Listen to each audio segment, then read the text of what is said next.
Hello, I'm trial attorney Neil Redmond coming at you from the streets of Long Island, and I want to go over the process of having a lawsuit. If you've been injured in an accident or you've been the victim of medical malpractice, the process of having a lawsuit is very similar. And I want to explain to everybody the steps that go into it and the process and why it takes as long as it does, because unfortunately it does take several years. But that's not due to the attorney, it's really due to the court system and usually the other side that we're suing. Let's talk about the steps. Number one, the first step is that you're going to meet with me, either in person, on the phone. We're going to have a long conversation. Sometimes I will go out to your home if you're not able to come into our office. If you're in the unfortunate position of being in the hospital, we'll go to your hospital room. And the first thing we're going to ask you is, what happened? Okay? How did the accident happen? And our goal there is to find out from you in a very open and honest manner what happened. Was the accident your fault? Was the accident somebody else's fault? Was it a combination of the two? And remember, just because you may have some responsibility for the fault, that doesn't mean you're not able to be compensated. The amount of your compensation would just be decreased by the percentage of your fault. In other words, if it's a car accident and you were struck from behind, that's almost 100% always the vehicle in the rear's fault. So you would not have any fault. Now, if the accident happened in an intersection and it was a situation where both sides had stop signs and it was a misreading of the understanding of the circumstances about who was supposed to proceed first, that might be considered a 50-50 type of situation. And so if, for example, the case was to settle, or rather a better example is if the case was to go to trial and the jury determined that your injuries, the value of the compensation for your injuries was $100,000, just to use a round number, and it was 50% your fault, then that award would get reduced by the amount of your fault. In other words, the award would go from $100,000 to $50,000. So that's just a little bit of the overview.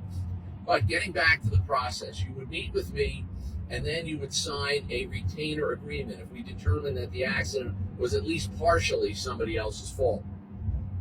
The retainer agreement is a contract between us, and that spells out the terms. And the terms are this: if you're involved in a car accident or a slip and fall accident, my law firm would be able to be entitled to 1/3 of whatever amount we recovered for you on your behalf, either through a settlement or through a trial. Okay? So for an example, again, I'll use the $100,000. If we settled your case for $100,000, my law firm would be entitled to $33,333.33. And your share of that money would be $66,666.66. That's the 1/3, 2/3 split of $100,000. Now, out of your share, we ask you to repay us the expenses that we already laid out for your case. And generally speaking, in a car accident or slip and fall accident, if we settle that case, it's going to be around $1,000 that we had to spend in order to process your case. And that consists of the filing of the summons and complaint, and that costs $210. We have to pay a process server $100 to serve that personally on the defendant. Then we have to do a deposition. We have to pay the court reporter $350 to take down the notes. You see, these are the costs that we have to spend and pay. Okay, so these are not the costs of our legal fees. The legal fees are paid by the 1/3 that is a part of the original retainer agreement that I explained to you. Now, the other thing that I must include in explaining how much would have to be paid out also involves you're paying back any medical liens. Now, this is a bit of a tricky subject, but if you were involved in a car accident, generally speaking, you will not have any medical treatment liens because those will all be paid by something called no-fault. And everybody that drives a car has to have no-fault insurance. And that is paid for up to the amount of $50,000. Now, if this is not a car accident, then what happens is that either your own personal insurance, if you have Medicaid, that's the government program, or Medicare, That's for people that are disabled or elderly. A lot of times those programs will pay for your medical treatment, right? And in that case, a portion of that amount has to be paid back. Now, if you do not have government medical insurance, you may have private medical insurance like Blue Cross Blue Shield. Now, that insurance is something that if your medical treatment is paid by your own personal medical coverage, you do not have to pay that back out of your personal injury case unless that medical plan you have is what's called a self-insured ERISA plan. And I know I'm giving you a lot of information and some of this may not apply to you, but I'm trying to give you the big picture here. Now, the third scenario is that if you don't know where to go to the doctor, or you don't have insurance, you may get your medical treatment under a medical lien with a company, a medical company that works on that kind of a basis. In other words, a lien is basically a promise to pay at the end of the case. Now, this is good and it's also bad.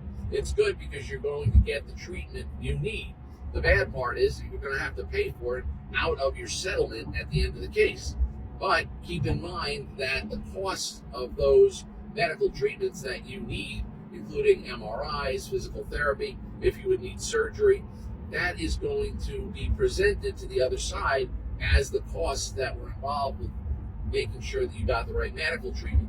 And we would look to have the other side, the defendant that caused your accident, pay for those costs. Okay, so it's one of those things that it's a necessary sort of side of the business. Now, we run into some problems when the defendant has a very limited insurance policy.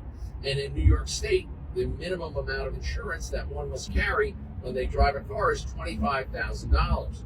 And so that can cause a problem because if you were struck and knocked over, for example, in a crosswalk, and you ended up having to have an ankle surgery, which is a very involved surgery, and generally speaking, the value of that type of case is at least $350,000, and the defendant only has a $25,000 insurance policy, that's all we're going to be able to get, and that's a problem. But generally, I settle those cases very fast, and if that's the situation and I can settle your case very fast in a couple of weeks, I don't charge an attorney's fee for that, because it's something that we can do relatively easily and get you all the money, and without having to do much work, I don't feel that we're entitled to a fee on a case like that if we can settle it within a month or so.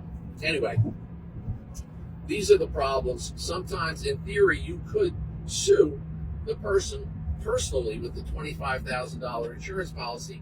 The problem with that is that almost 99% of people with $25,000 insurance policies have no actual physical assets that you could go after in order to get more money from them. So technically, we would always do an asset search to figure out if the defendant has money, but generally speaking, a person with that small of a policy does not. Now, sometimes you yourself may have something called underinsurance policy, underinsurance coverage, or uninsurance coverage on your own auto policy. Everybody does have that if you have a car. The amount of that will also vary. In other words, like for example, in my car, I have a $250,000, $500,000 policy, and my underinsurance is for the same amount.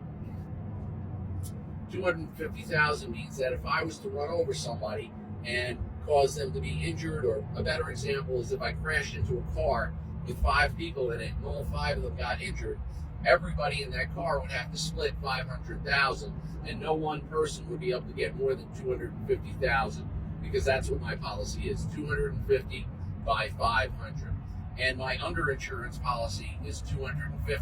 So if I was to get into an accident, then I would ask my personal insurance for my car to pay whatever the amount was that the other vehicle didn't have.